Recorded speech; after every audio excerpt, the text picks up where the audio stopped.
Bonjour, bonsoir, bonne nuit. Aujourd'hui on se retrouve pour parler de deux métamorphoses.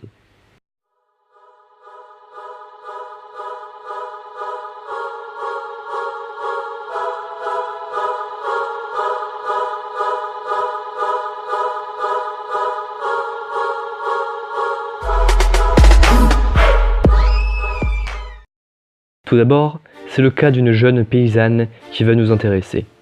Arachné n'était rien de plus qu'une pauvre paysanne. Sa particularité était son don pour le tissage. Ses créations étaient de pures merveilles.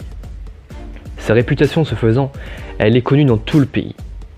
On commence à dire qu'elle est l'élève de la déesse Athéna. Arachné nie cela en disant qu'elle ne peut être l'élève d'une déesse alors qu'elle est meilleure qu'elle. Athéna se transforme en vieille femme pour rendre visite à Arachné dans le but de la pousser à plus de modestie. Arachné, trop fier, maintient ses dires. Un concours commence. La toile d'Arachné est tellement belle que tout le monde la regarde, ignorant l'œuvre d'Athéna. Celle-ci, folle de rage, frappe Arachné, puis la transforme en araignée. Une autre version veut qu'Athéna détruise le travail d'Arachné et la frappe. Alors, vexée, Arachné se pend. Pleine de remords, Athéna la ramène des enfers et la transforme en araignée. C'est à ce moment que je devrais vous mettre des images d'araignées bien dégueulasses, mais étant moi-même arachnophobe, je ne vais pas prendre la peine de chercher et de les mettre au montage. La vidéo ne sortirait jamais sinon. Maintenant, c'est sur un autre personnage que nous allons hasarder. Il s'agit du roi Midas. Silène, qui avait bu dans l'eau d'une fontaine coupée à du vin, est recueillie par le roi Midas. Plus tard, le roi rend Silène au dieu Dionysos, qui lui accorde un vœu. Midas souhaite que tout ce qu'il touche se transforme en or.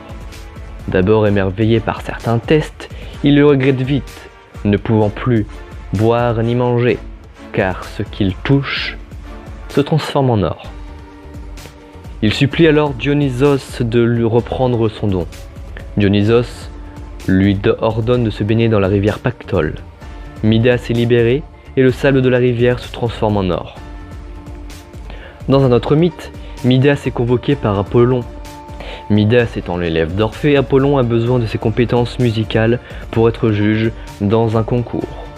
Concours opposant Apollon et Pan.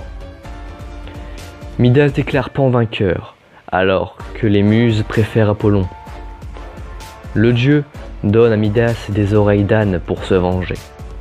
Le roi les cache à l'aide d'un bonnet phrygien. Son secret est découvert par un serviteur qui lui coupait les cheveux.